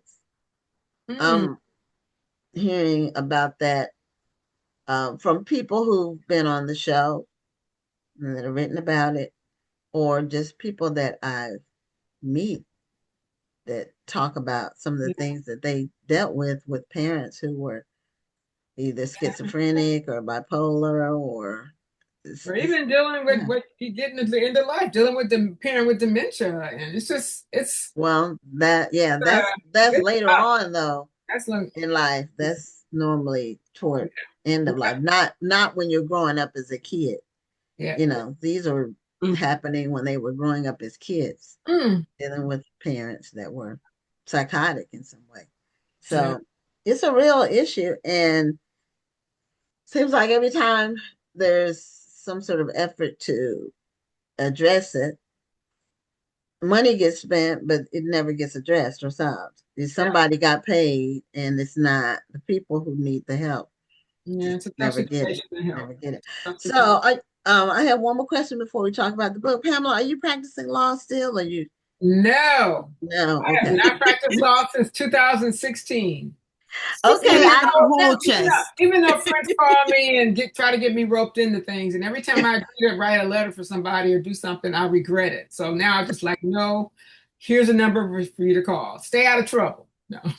Okay. So you prefer, well, what made you not want to be a practicing lawyer? Because writing is more fun. Oh, okay. I did enjoy it for the 25 years that I did it. But I was probably not even 10 years in when I decided I had this passion for writing because of John Grisham, because John Grisham never had any Black people in his books who weren't criminals. And I kept thinking, let's have a Black lawyer. He didn't even have a female lawyer at that time.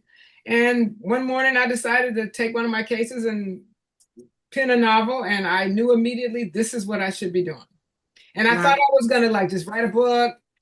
Oprah was going to call me and it was just going to all be smooth sailing. That has everybody thinks that in the beginning. You sure do. So it's so easy. But you know what? It's made me tough, and it's made me who I am today. So yeah, I'm thinking when you said that about John Grisham, and I read a lot of his books. I had read like all of them up to a certain point, and then they started to. He went through a period where they were kind of, off the rails or whatever. Yeah. But he did have Black characters. They were defendants. They weren't lawyers. No, they weren't lawyers. You had the one with the jury where the Black woman on the jury, but no, I wanted a lawyer. You wanted a lawyer, okay. Yeah, lawyer. He did have a common thread that he did have Black people. So but they were not every book does that. You are right. He didn't have any lawyers, but he did. And all of his books in Mississippi set in Mississippi. A lot of them are. I think that's where he is. That's where he is. And A Time to Kill was like, I don't know if that was his first book, but that was the one that got made into a movie first. That was the one. Samuel L. Jackson. Yeah, that was the one. He wrote it second. No, he wrote it first. But that's the one that put him on the map. But that's the one that but the firm put him on the map. Right. Yeah. Yeah, that's true. The firm put him on the map. You're right. It did. And I don't think there were any Black people in the firm. Anyway. So tell us about Sounds Like Trouble. And do you have a copy of the book? I'm Yes. not gonna ask Dwayne since he's in his car. Um, Okay. Dwayne's in charge of giving the elevator pitch for the book because he's very good at that. Okay. Oh All my right. God. No pressure. No pressure at all. Okay. Um, So Dwayne, what is the book about? well, it's a continuation from book one, which is Sounds Like a Plan, where Okay. our two heroes, our two protagonists, they get involved in a new case. And that case is based on kind of a trope that we see in a lot of crime dramas where there will be like a big crime boss and somebody's blackmailing the crime boss by saying like, if something happens to me, there's a file that's going to go to the police. You know, you've seen that a million times in movies. So in Mm-hmm. our book, there's a big crime boss and somebody's doing that to him. So he hires our heroes to find that file. Find that file. So that kind of thing. And, you know, it's basically a offer they can't refuse because if they don't find it, they're going to be in trouble also. So that's kind of what it's about. And then there's other stuff. There's Jackson and Mackenzie also just trying to get along, and they start a new firm together. So like it's the growing pains of the new firm working together side by side. Not agreeing on anything. It's all that banter back and forth. And then there's also the romantic angle, the will they, won't they kind of dynamic going on. So it's all that in there too. It's very fun. It's a very fun, bouncy, rollicking kind of a story. Good job. Sounds like there are a lot of layers in the story. Yes. Yes. We So try. are We they try. both single? Yes. Are both characters single? Yes. Okay. So them potentially getting together is not breaking up a family. No, we No, don't, no, no, we no. don't believe in adultery unless somebody's gonna get murdered or something. Well, Jackson's divorced, so but yeah, That's they're not still breaking up. single. It's single. Yeah, That's he's single. single. He's single. Yeah. Yeah. So what we may have asked this on the first book, but what made you all decide you all were going to be a writing duo? Um, Dwayne called me with a really great idea, which I thought sounds like a plan. And when he laid out the plot to me, I really thought, I mean, I saw it, I thought it really worked well, and we agreed that he would write the male POV, I would write the female, and like so he outlined the whole thing. And so sent it to me, we made some minor changes, and then he would write a chapter, send it to me. I would feed off of it, use the outline, sometimes not exactly as he wanted me to, which caused issues, but we got over them. And then I'd write a chapter, send it back. And so we went back and forth through the whole book, and it was really a kind of a fast process because you're really only writing half a book, and so Yeah. Okay, yeah, that's it true. was it was it was a, it was a it was a fun process. Let's talk Most a of bit the about time.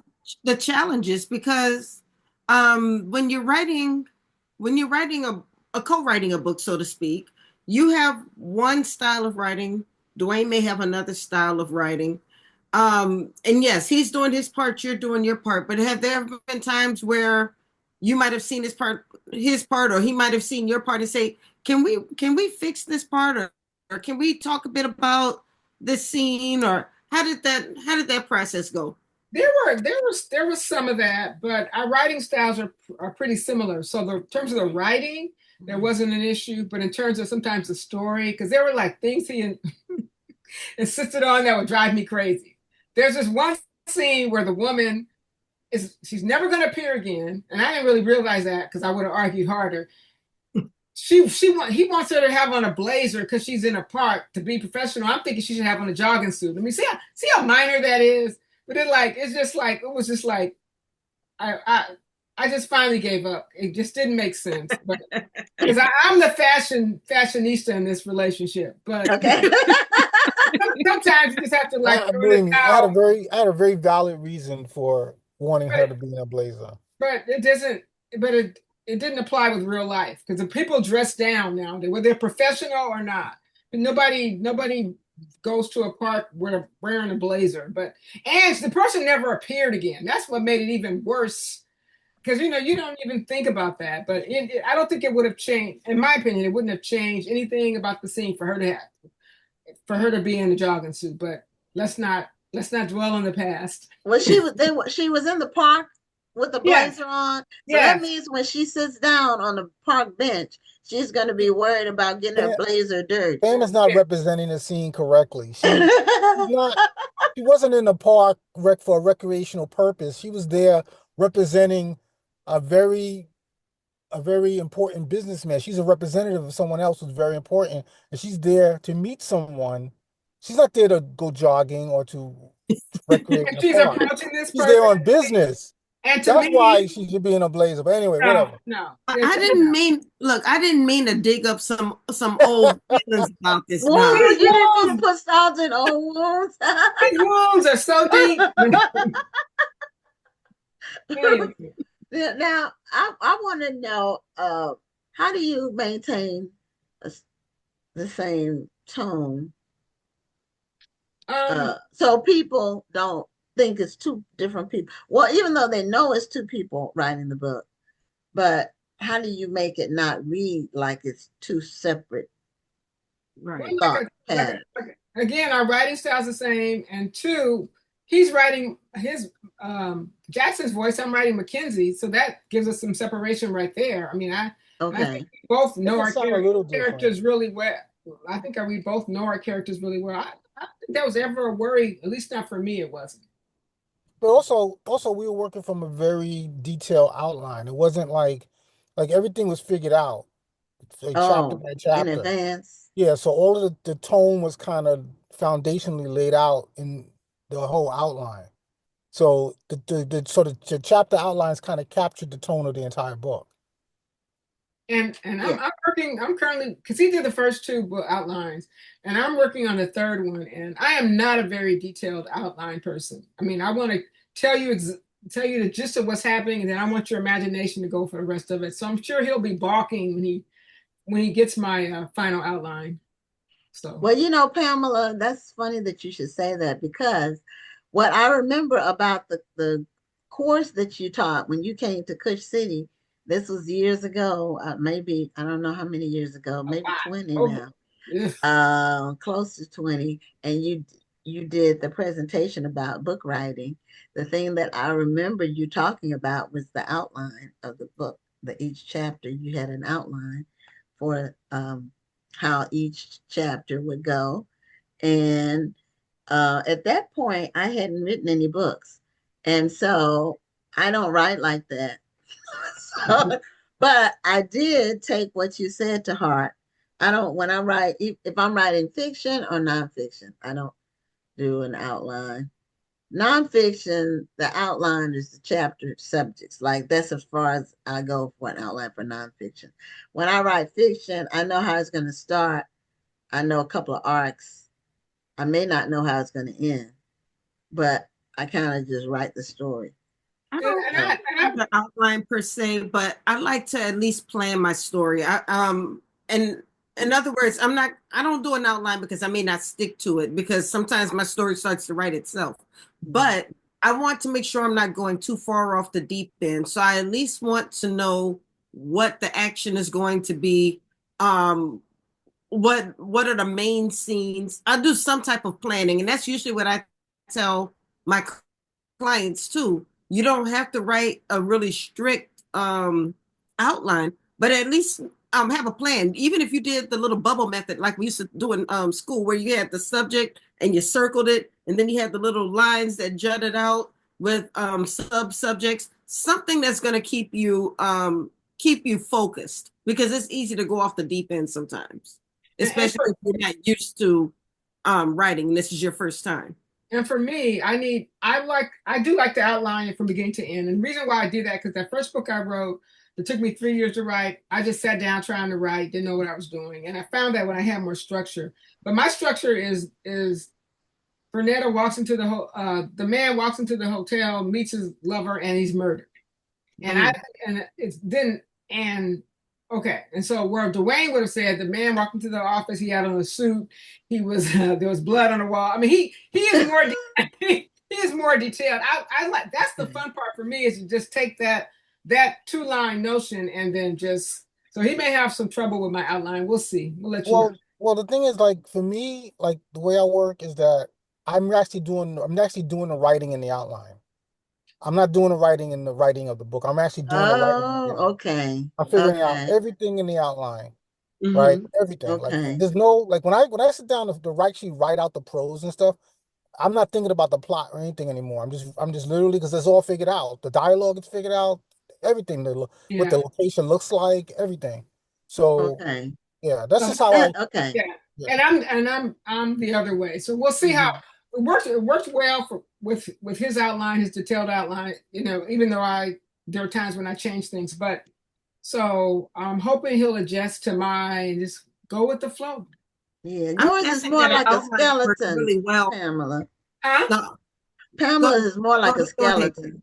Yeah, very very much like a A skeleton. Two or three skeleton. sentences explains And what his I is a was just gonna whole say, I'm guessing body. that an outline worked really well for this type of project because you're working together, and it kind of gave you a better idea of what you're going to be writing about before you got deep into the story. yeah. We'll Now, see. if you were How it gonna goes. give oh, well, go ahead, Dwayne. No, I just say we'll see how it goes. I don't know.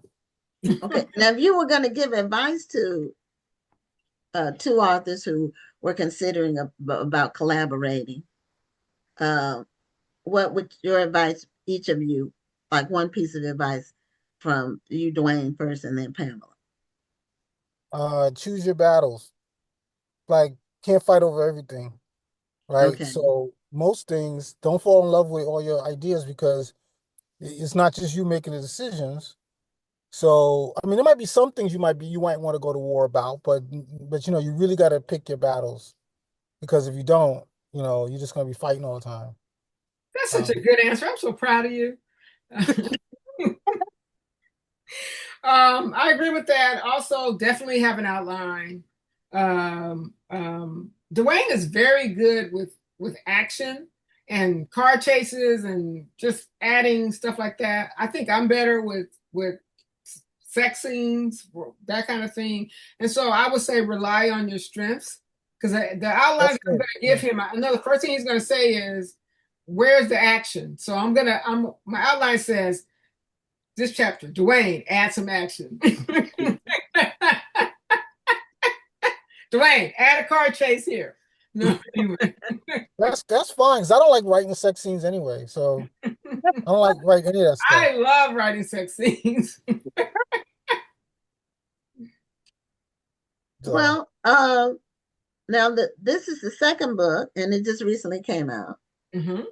and then you all are working on the third book. Sounds like trouble. And you all are working on the third book, which is. Do you have a title for it yet? Well, I haven't run it by him yet, but I wanted to say sounds like fraud. But we'll see. We got some other options because it's gonna involve some fraud. I want to say anything more about it because it's really unique. And also, we didn't. This series has been optioned. So, Okay, as a matter great. of fact, the option had expired, and they came back like a month ago and said we need more time. We really want to do it, and they put some more money on the table. So I'm kind of excited. I hate to get excited because so many things get optioned and so many things never get made. But hopefully, when we're talking to you next year, we can say, "Oh, watch that on Hulu." Yeah, there's so many options now. Yep. It's play on words, but for streaming, of course, Netflix was the early mover in that area in that industry. But now there's so many different ones, Hulu, Tubi, a lot of independent filmmakers put their work on Tubi. And Tubi's free because I've talked to a couple of people that have projects on there. It's free, and then you get paid from the advertising. Yep. So you yeah, just I have have a to couple of make the movies on film. Tubi. I have a couple of movies on Tubi that I made. I Oh, you produced. do?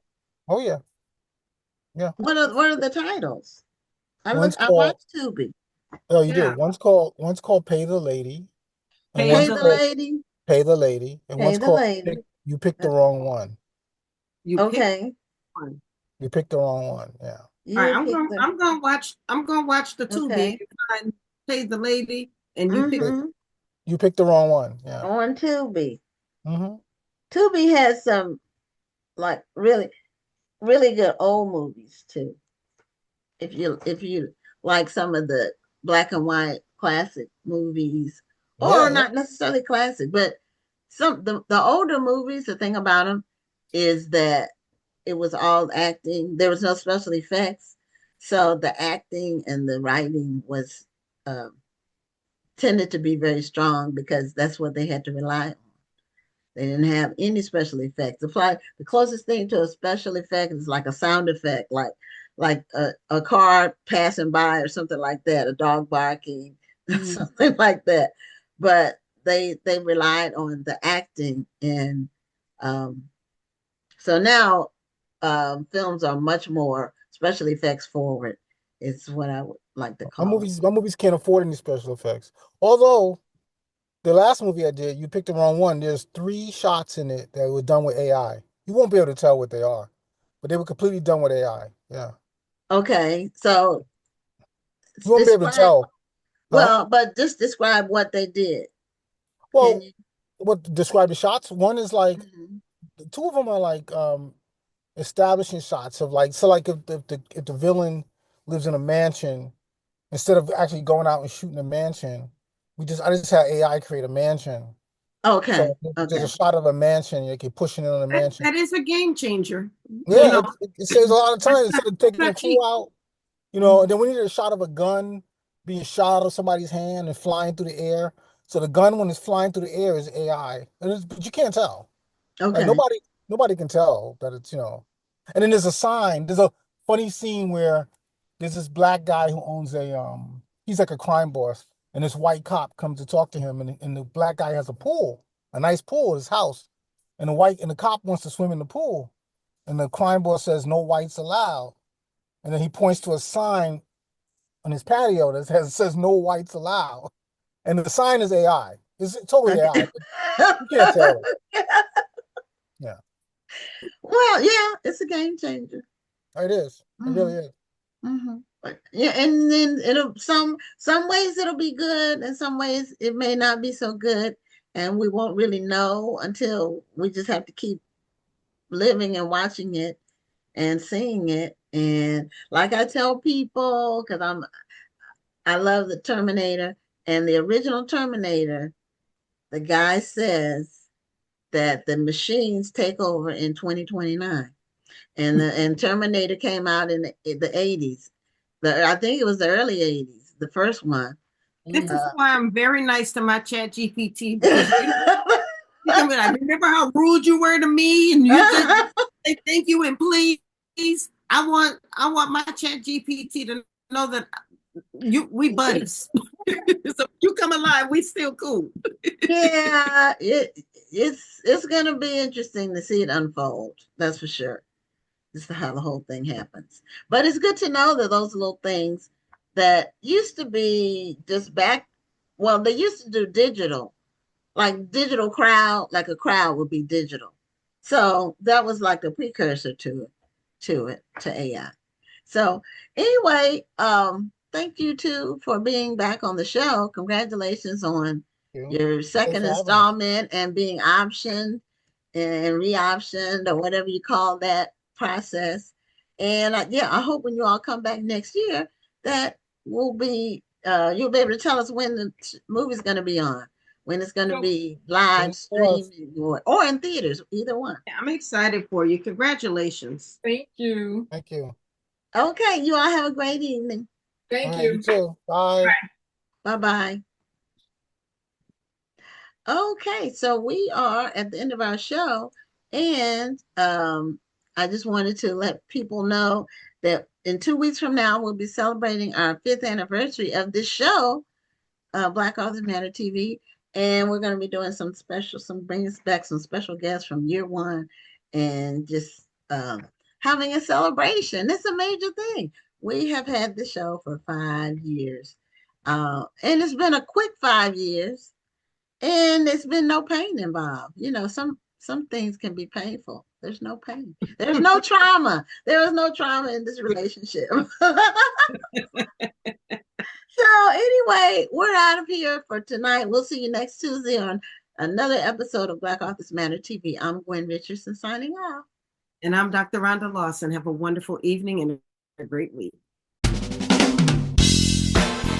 Thank you for tuning in, and join us next Tuesday at 7 p.m. Central, 8 p.m. Eastern for another edition of Black Authors Matter TV.